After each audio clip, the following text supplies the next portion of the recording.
If you're having issues and need to install Hoxx in Edge from an alternative source, there are a couple of steps, but don't worry, they're actually very simple.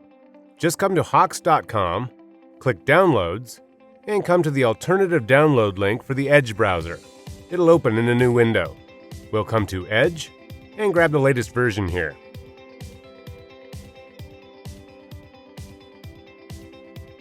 Then we'll come to that download on our local computer, and we'll add the zip file extension to it. We'll unzip it into a new folder, open it up, and delete this metadata subfolder. Now we'll go back to the Edge browser, and we'll go to Edge Extensions. Enable Developer Mode,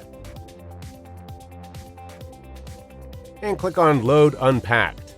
Find that folder we just extracted our downloaded plugin to, and done. The Hoxx extension should now be up and running in your Edge browser.